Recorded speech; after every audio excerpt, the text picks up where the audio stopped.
Hello दोस्तों, आज हम लोग बात करने जा रहे हैं यूथेनेसिया की, गरिमा के साथ मरने के अधिकार की लंबी और एक कानूनी यात्रा की। इससे आसान तरीके से आज मैं आपको समझाने की कोशिश करूंगा। देखो बेटा, मुख्य सवाल ये होता है यूथेनेसिया में कि फैसला कौन करेगा। कौन सा फैसला? कि अगर कोई मरीज अपनी मर्जी बताने की हालत में नहीं है, जैसे वो कोमा में हो, तो उसकी जिंदगी या मौत का फैसला कौन करेगा।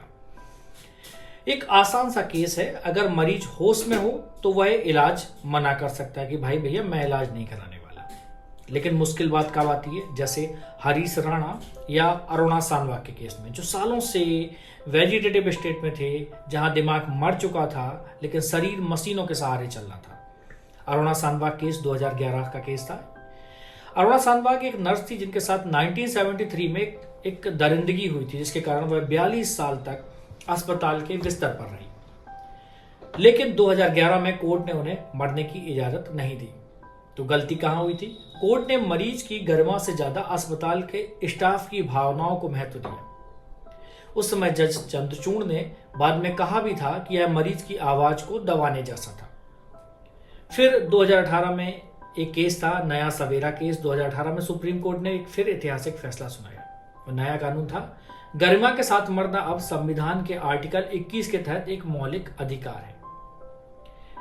लेकिन अब आप स्वस्थ रहते हुए लिख कर दे सकते हैं कि अगर कल आप कोमा में चले जाएं तो आपको मशीनों पर ना रखा जाए।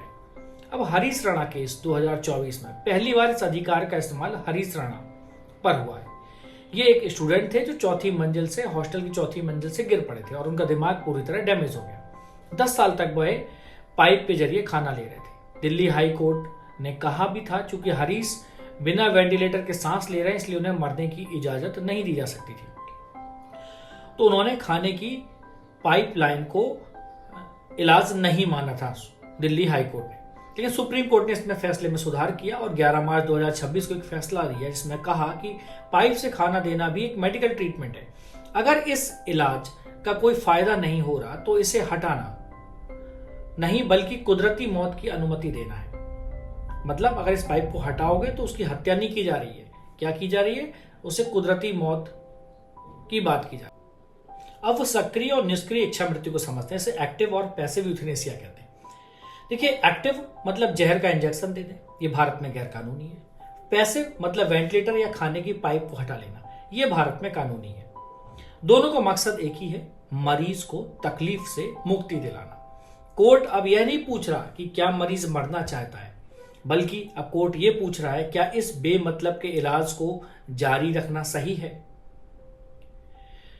क्योंकि कोर्ट ने तो अब रास्ता साफ कर दिया, लेकिन भारत की पार्लियामेंट ने पिछले 20 सालों से इस पर अभी कोई ठोस कानून नहीं बनाया है। अगर आज भी किसी गरीब परिवार को अपने मरीज को इस तकलीफ से छुड़ाना है तो उन्हें सालों तक महंगे वकीलों और कोर्ट के चक्कर काटने पड़ते हैं। यह अधिकार सिर्फ अभी कागजों पर रह गया है, आम आदमी की पहुंच से दूर है। अगर बहुत ही आसान शब्दों में कहें तो इस पूरे बहस जो मैंने की कि क्या एक इंसान को सिर्फ इसलिए मशीनों पर जिंदा रखना चाहिए क्योंकि टेक्नोलॉजी ऐसा कर सकती है, या उसे शांति और सम्मान के साथ विदा होने का हक मिलना चाहिए।